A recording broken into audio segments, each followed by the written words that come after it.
Buen día con todos. Hoy vamos a desarrollar la decodificación terciaria, que hace parte de cómo nosotros entendemos y comprendemos el lenguaje, cómo se desarrolla en nuestro cerebro y cómo nosotros podemos expresar eso en la comunicación. En la primera parte ya habíamos desarrollado la decodificación primaria y la decodificación secundaria, que nos hablaba de cómo esas pequeñas palabras, de cómo los conectores hacían parte de esas frases y nosotros podíamos ordenar pequeñas ideas. A esas ideas específicas se le llaman proposiciones y es desde allí donde se parte para la decodificación terciaria. Partimos de que la lectura siempre requiere que nosotros descifremos por partes un concepto general.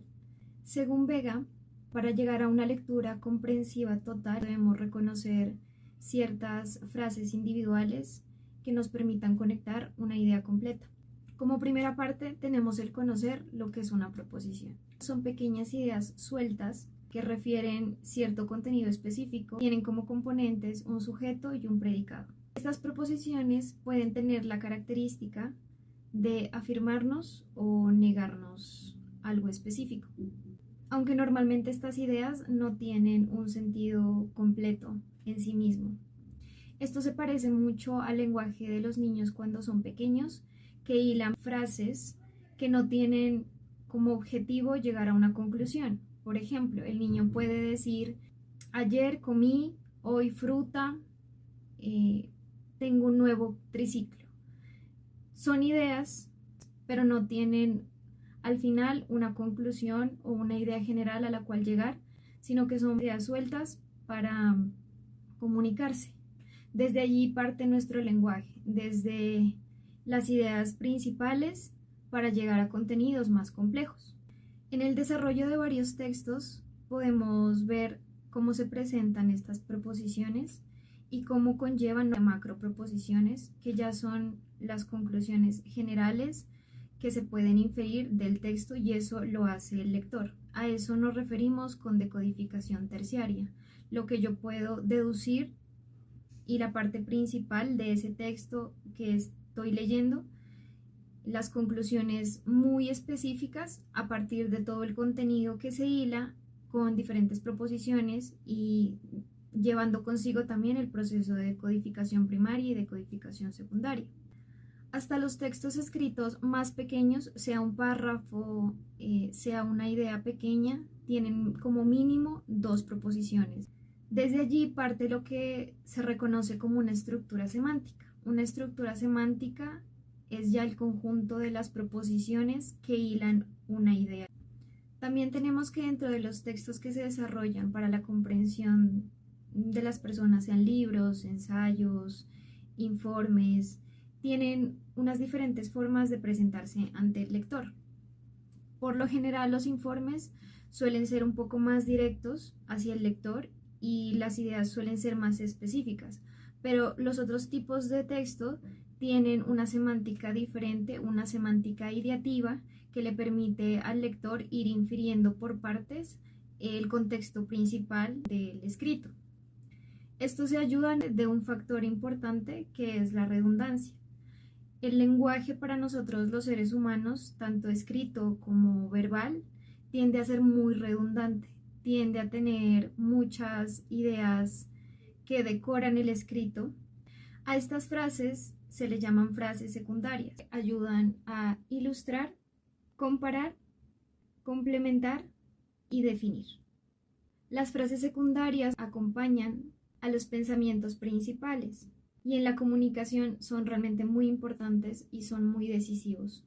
Nuestro cerebro hace un trabajo muy importante al extraer lo esencial de todo el contenido de ideas, tanto primarias como secundarias, y los textos suelen estar llenos de muchas ideas secundarias que no se refieren específicamente a la idea principal, pero la adornan, la recalcan y ayudan a que el lector pueda desentrañarla más fácilmente.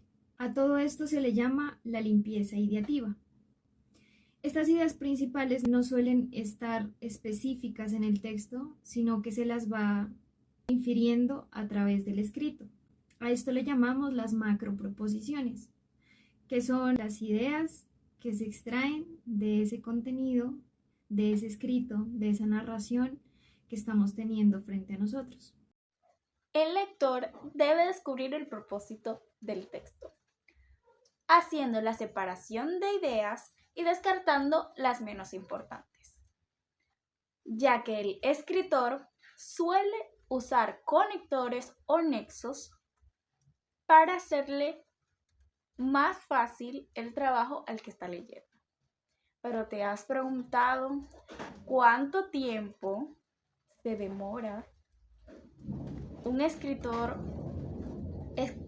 haciendo un libro, por más pequeño que sea? Sí, mucho tiempo.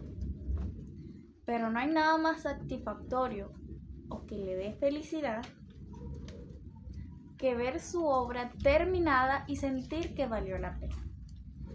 Un libro son años de sabiduría y conocimiento.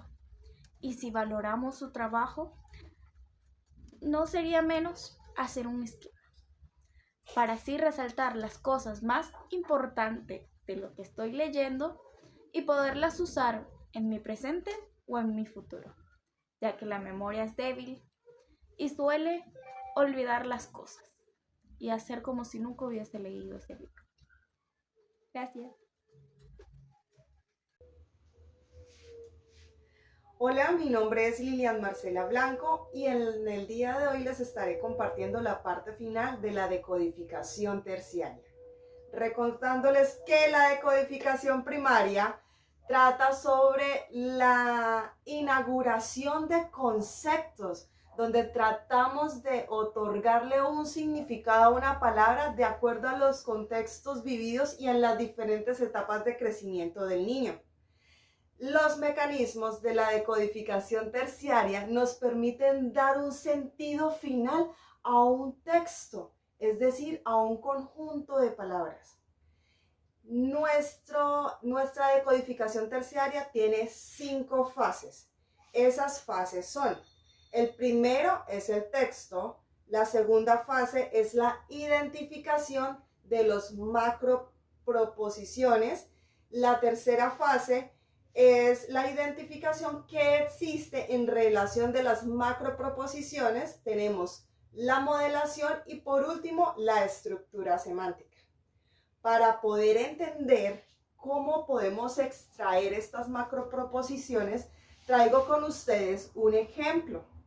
La oración dice lo siguiente: ayer en la sala, él le pasó desafiantemente el libro al estudiante. En ese ejemplo podemos encontrar 4 unidades ideales.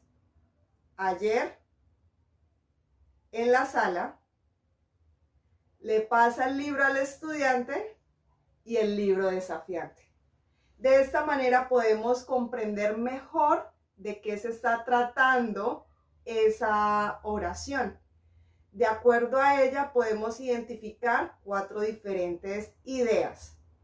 No solamente eso, podemos identificar también el verbo del cual se encuentra en la oración, que sería el verbo pasar. De esta manera podemos encontrar que la decodificación terciaria nos permite comunicarnos de una manera fluida y tener diferentes ideas principales sobre un contexto o sobre una idea principal. Por último, tenemos los mecanismos. ¿Cuáles son los mecanismos? Tenemos los pensamientos, las macroproposiciones, la estructura semántica, la modelación y por último, la estructura semántica. Bueno, me permito despedirme y espero vernos en una segunda oportunidad. Hasta pronto.